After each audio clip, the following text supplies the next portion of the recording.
가을의 추억 조경자. 11월의 어느 날 몹시 바람이 불고 거리의 나뭇잎들이 우수수 떨어지는 운치를 느끼면서 내 인생의 가을에 대해서도 생각해보게 된다.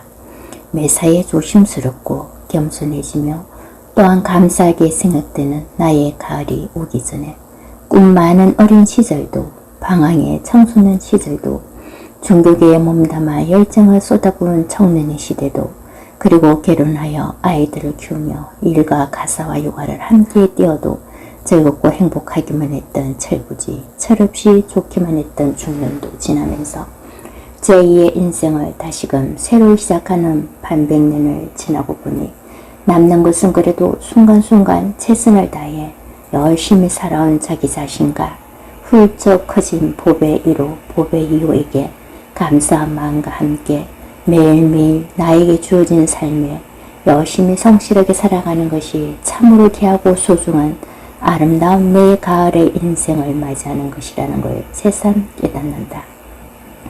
삶과 죽음의 문턱을 넘나드는 그런 직업을 10여 년 하다 보니 무엇이라도 살아있을 때, 할 수 있을 때, 건강하고 돈이 있을 때만이 나의 인생이 아니라 여건이 안 좋고 불편하고 경제적 사정이 좋지 않고 여러 가지 애로사항이 있다손 치더라도 이 또한 나의 삶이요 귀한 소중하고 축복의 삶이라는 것도 안다. 그래서 있는 그대로의 내가 나를 사랑하고 좋아하고 격려하며 축복할 수 있다. 사람은 잘 나가고 좋은 자리에 있을 때는 바쁘게 이리저리 뛰어다니다 보니 자신을 돌보지 못할 때도 있다. 그래서 먼저 살아본 어른들은 말한다. 건강은 건강할 때 지키는 것이라고.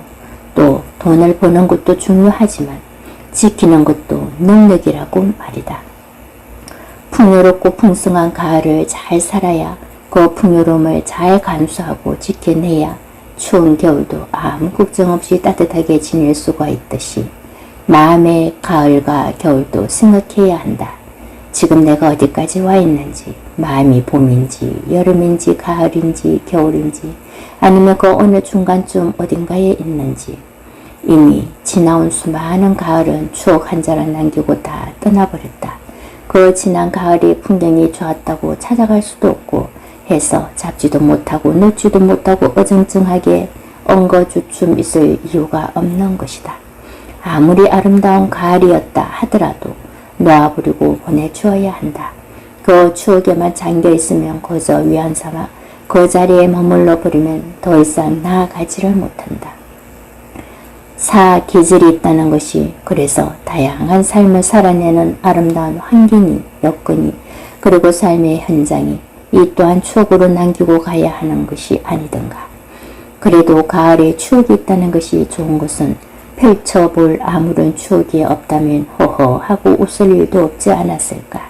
그렇다면 그 많은 시간의 흐름 속에 세월이 지나고 나서야 웃을 일도 있고 그때는 울 일도 지나고 보니 그것이 나를 성숙하게 하는 하늘의 선물임을 알 수도 있다.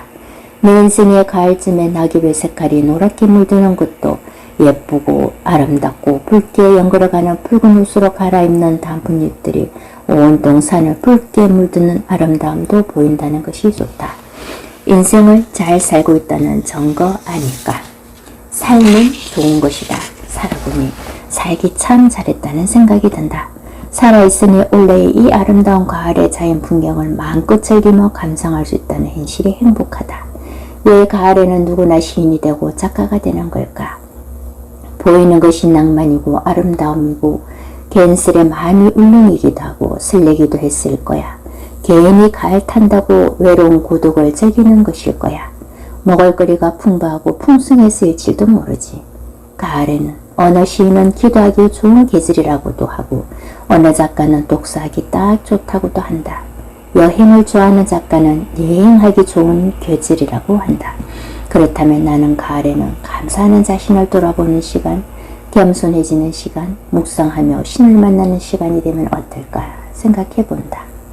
돌아가신 아버님 말씀에 음식은 맛있을 때 나눠 먹고 옷은 입을 수 있을 때 좋은 곳으로 사고 혼자 있을 때나 여럿이 있을 때 늘 마음이 편안해야 한다고 하시며 그렇게 신나게 살고 가신 분, 엄마가 앞뒤를 다룰 줄 아는 분, 일할 때는 일에 전념하시고 풍요를 즐기는 분, 멋지게 살다 가신 분, 중절모를 좋아하시고 즐겨 쓰셨던 분이 오늘따라 보고 싶다.